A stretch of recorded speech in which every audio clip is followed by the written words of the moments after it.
la secrétaire d'État des États-Unis d'Amérique disait à Mouzé, mais Mouzé était en train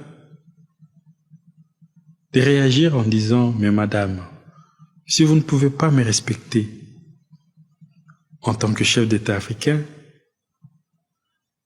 si vous ne voulez pas me respecter parce que je suis noir, mais respectez-moi au moins parce que je suis un homme. Vous ne pouvez pas me parler comme ça. Qu'est-ce qu'elle voulait de lui? Qu'est-ce qu'elle espérait obtenir du président? Mouzé nous a tout simplement dit qu'elle me donnait des ordres. Et c'était inacceptable pour moi d'accepter des ordres. Et lorsque je lui ai demandé de me respecter, il a continué.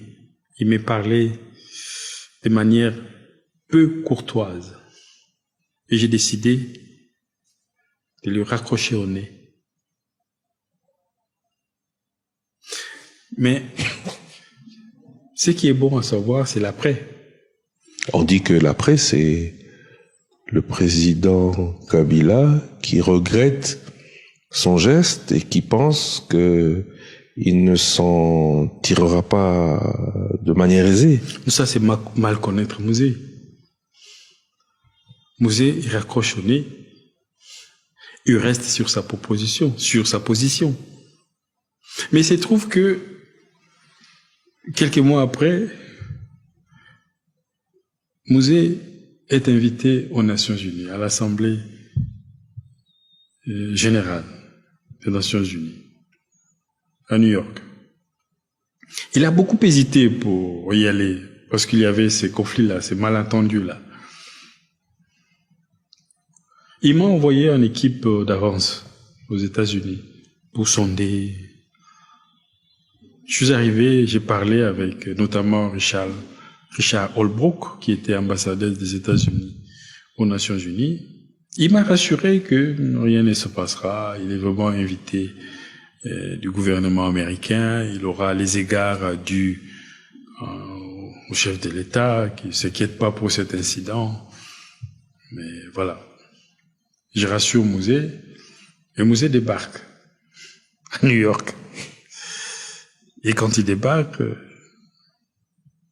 il est surpris que l'ambassadeur des États-Unis demande une audience spéciale pour Madame Albright. Dans la tête de Mouzé, il dit, cette dame va venir avec un ordre de quitter le territoire. Ou peut-être va porter plainte pour qu'on arrête l'aider avec les Américains, tout est possible. J'avoue qu'on était un peu, nous tous, toute la délégation était un peu stressée, mais Mouzé accepte, il est sur le territoire américain. Le secrétaire d'État des États-Unis demande. Alors il s'est passé une chose d'abord. La secrétaire d'État recevait tous les chefs d'État dans son bureau. Et l'invitation qui arrive, c'est pour que Mouzé aille là-bas. Mouzé dit, moi, chef de l'État, je vais aller voir une ministre des Affaires étrangères. Pas question. Mais on lui dit, mais d'autres présidents ont bien répondu à l'invitation de Madame Albright. Il dit, et ils ont l'habitude de ce genre de protocole. Pas moi. Moi, je n'accepte pas ça. Qu'un président se rende dans un bureau d'un ministre. C'est pas possible. Et j'ai vu quand il disait ça à William Swing, qui était l'ambassadeur des États-Unis, qui a porté l'invitation. L'ambassadeur était tout rouge. Et il a fait un commentaire en sortant, il a dit, ça va être bizarre parce que tous les présidents, entre guillemets, qui ont des pays normaux, se précipitent pour aller voir la secrétaire d'État. Et lui qui a un pays en difficulté, en guerre, il refuse. Il va rendre compte à Madame Albright. Madame Albright, naturellement, se fâche. Elle rend compte au président, il a dit voilà, cet homme est incorrigible. Et Clinton fait venir Jesse Jackson. Pour lui dire, mais tu m'as dit que tu connais cet homme. Quel type d'homme il est? Alors Jesse Jackson sort cette formule, il nous a raconté après. Il a dit, si vous voulez comprendre cet homme, vous prenez Che Guevara, vous ajoutez Castro, vous complétez avec Mao Tse-tung, vous ajoutez peut-être Kwame Nkrumah, vous mélangez tout ça, ça vous produit cet homme. Il dit, il m'intéresse. Bill Clinton. Bill Clinton dit ça, il m'intéresse. Je vais voir la secrétaire d'État. Bill Clinton demande à la secrétaire d'État. D'abord, c'est le Jesse Jackson, il dit à la secrétaire d'État, est-ce que ce que le président du Congo a dit n'est pas censé? Est-ce que c'est normal qu'un président réponde à une audience d'un ministre dans son cabinet? Est-ce que c'est normal? Admettons que je suis en France. Je reçois l'invitation du ministre des Affaires étrangères de France pour aller en audience dans son bureau. Est-ce que c'est normal? Est-ce que ce président n'a pas raison? Dites à la secrétaire d'État d'aller lui rendre visite. Elle est venue? Alors Swing vient avec l'invitation, il dit non, la secrétaire d'État a décidé de venir vous rendre visite. Il est le seul chef d'État à qui la secrétaire générale rend visite. Et c'est le seul pays présent qui est en guerre. Madame Albright vient, on est anxieux, bien sûr. Hein? On est dans leur pays, c'est la plus grande puissance du monde. La secrétaire d'État se déplace, elle arrive avec Madame Susan Rice. Nous sommes anxieux, Mouzé se pose des questions. Il avait déjà donné ordre à son commandant, Mourani Louali, commencez déjà à chauffer l'avion, je pense que après cet entretien. Il a dit ça, préparez mes valises après cet entretien, nous partons. Madame Albright vient, il dit, Monsieur le Président, vous aviez raison de ne pas venir dans mon bureau, parce que vous êtes chef de l'État.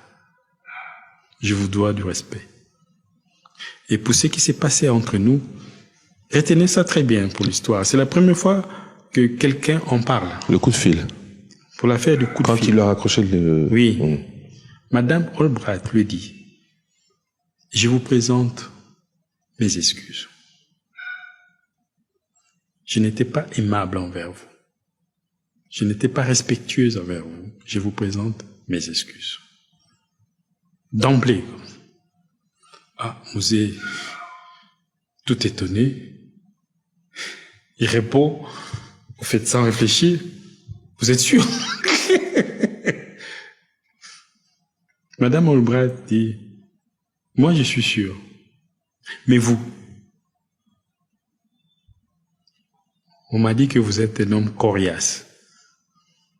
Est-ce que vous acceptez mes excuses?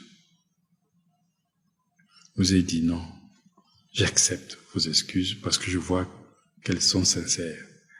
Madame Albright dit non, je vous ai amené un cadeau qui symbolise les États-Unis d'Amérique.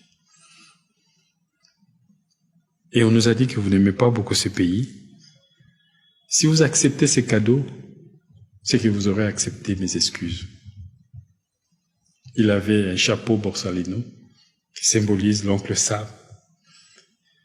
Il l'étend au Mouzé. Mouzé le prend et les pose sur sa tête. Donc les États-Unis, contrairement à ce qui s'est dit, n'étaient pas en... Enfin, vous pouvez nous dire aujourd'hui, vous pensez que il n'y avait pas d'animosité de ce côté-là et que la date de l'assassinat de Laurent Désiré Kabila ne coïncide pas à celle de Patrice Emery Lumumba, où beaucoup disent que c'est l'entre-deux présidents qui aurait fait que les services américains en profitent pour éliminer le chef de l'État congolais. J'ai fait témoignage de ce que j'ai vécu.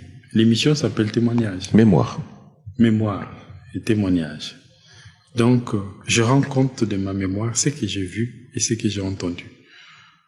Alors, ce qui se passe dans les officines, dans les on-dit, je ne sais pas. Moi, je fais témoignage de ce que j'ai vécu quand elle a tendu le Borsalino à Musée et que Musée l'ait posé sur la tête. Madame Olbrat demande à Musée, est-ce que je peux vous embrasser? Pour qu'au-delà des excuses, qu'on se réconcilie. Musée tend le main